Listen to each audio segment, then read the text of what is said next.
In the 14th century, something invisible arrived in Europe. It did not announce itself with armies or flags. It came quietly and it erased cities. Within a few years, entire families vanished, whole villages were left empty, and no one knew why. They called it the Black Death. My name is Rami, welcome to the show.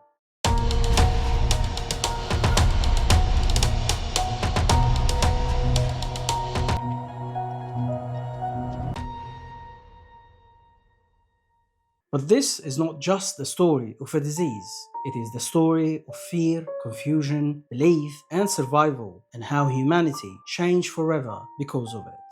To understand what happened, we need witnesses, people who lived through it, people who watched the world collapse and tried to make sense of it.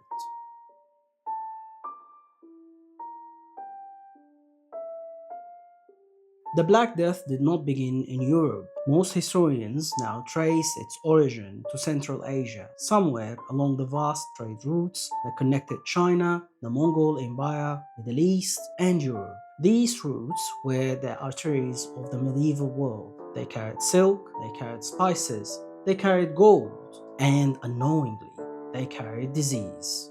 The plague bacterium lived in fleas. Those fleas lived on rats, and rats lived everywhere humans traded, stored grains, and slept. As trade increased, so did contact, and with contact, the plague moved. By the 1330s and the 1340s, outbreaks were already appearing in parts of Asia and the Middle East. People noticed strange deaths, sudden fevers, swollen lumps in the groin and armpits. But there was no global warning system, no shared medical knowledge, no way to see the full picture. Then, in 1347, the disease reached a place that would open the door to Europe, the port city of Kaffa on the Black Sea.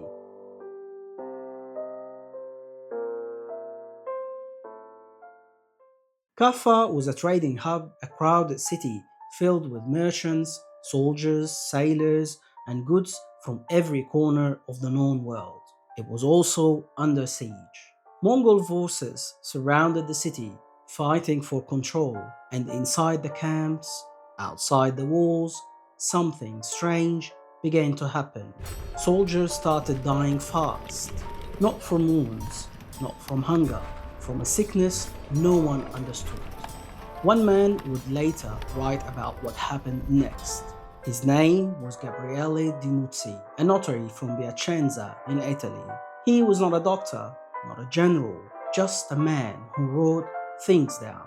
And sometimes that matters more. Death was everywhere. The dead were piled up. The living could not bury them fast enough. He describes how the Mongol army, desperate and terrified, did something unthinkable. They loaded the bodies of the dead onto catapults and hurled them over the city walls. The first biological warfare in recorded history. Whether every detail is exact is still debated, but what happens next is not. People inside Kaffa began to fall sick, and when panic set in, the ships left. What we know comes from men like Gabriele de Muzzi, from those who wrote and whose words survived. But history rarely records the voices of those who fled, like Anna. We thought the sea would save us, that distance meant safety, but the sickness travelled with us. She is not one woman, but many merchant wives, daughters of traders, servants and healers, women who packed belongings, boarded ships, and fled carrying hope, fear, and infection. When those ships reached Messina, Genoa, Venice, and Marseille, Europe's fate was sealed. Sailors staggered onto docks, already dying. Black swelling covered their bodies. Some collapsed before even they could speak. Others were thrown back to the sea. But it was too late. The plague was ashore, and Europe was about to learn how fragile it truly was.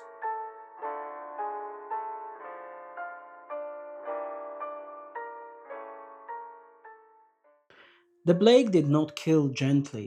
First came fever, then chills, then pains so strong people screamed. Large, swollen lump appeared under the arms and in the neck. They were called pupils. Skin turned black, fingers died, people bled from the mouth and nose. Some died in 2 days, some in hours. There was no cure, no understanding. Doctors could not explain it.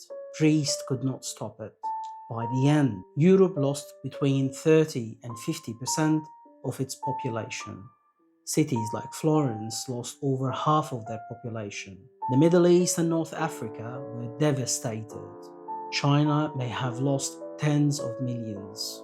This was not one disaster, it was a global collapse.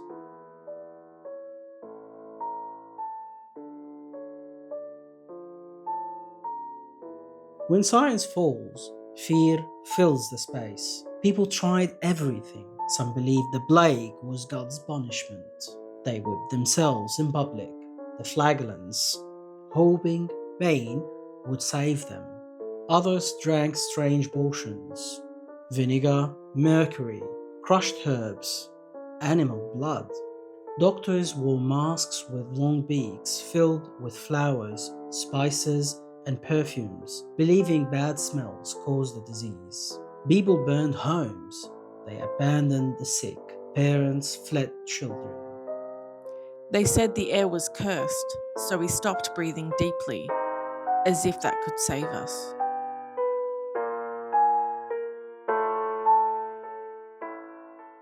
By the mid 1300s, fear was everywhere. Cities were dying faster than anyone could count. But in one place, something different happened. Venice. Venice was a trading city. Ships arrived every day from across the Mediterranean, and with them came death. At first, Venetians reacted like everyone else: prayers, processions, panic. Then they tried something radical. They stopped ships from entering the city. Not forever, just long enough to wait and see. Ships were held offshore for 40 days. Not 10, not 20, 40. In Italian, 40 giorni. That's where the word quarantine comes from. If sailors survived those 40 days, they were allowed in. If not, the city was spared. It wasn't perfect, it didn't save everyone, but it slowed the plague. For the first time in history, humans were not just reacting to disease, they were trying to control it. Gabriele Di Muzzi would later write about cities that refused such measures and paid the hefty price. Some locked themselves down, others did nothing, and the difference was measured in bodies.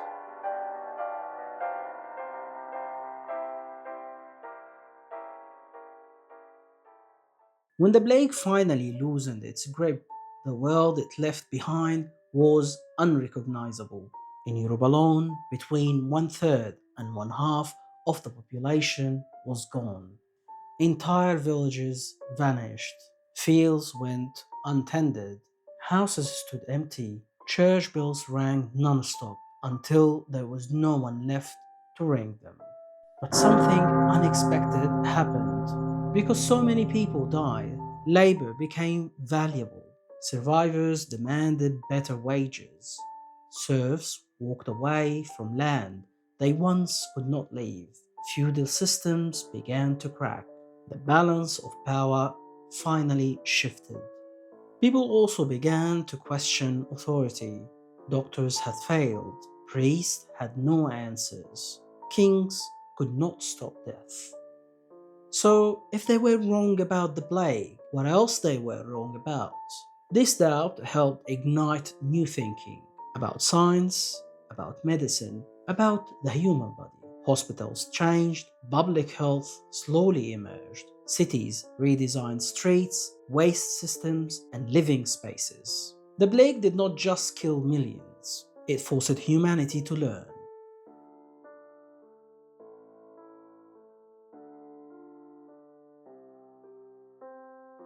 Here is the part most people do not realize. The Black Death never truly disappeared. The bacterium Yersinia pestis still exists today. It lives in animals, in rodents, in isolated regions across the world. Modern medicine can treat it. Antibiotics work if given in time, but outbreaks still happen. And history shows something important. Disease does not just test medicine, it tests society. How fast do governments act? Do people trust science? Do we work together or turn on each other? The Black Death taught humanity about quarantine, public health, and responsibility. But it also showed how fear spreads faster than disease. Gabriele de Muzzi did not live to see modern medicine, but his words echo across centuries. He saw what happens when rumors replace facts, when faith replaces preparation, when delay becomes deadly. The question is not whether another epidemic will come. History tells us it will. The real question is, did we learn enough to face it differently next time?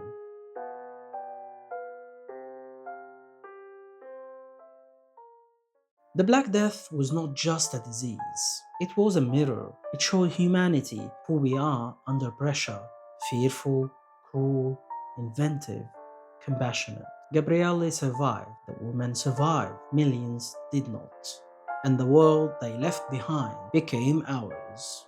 If you found this story interesting, hit like, share, and subscribe. And let me know, what do you think scares humanity more? Disease or how we respond to it?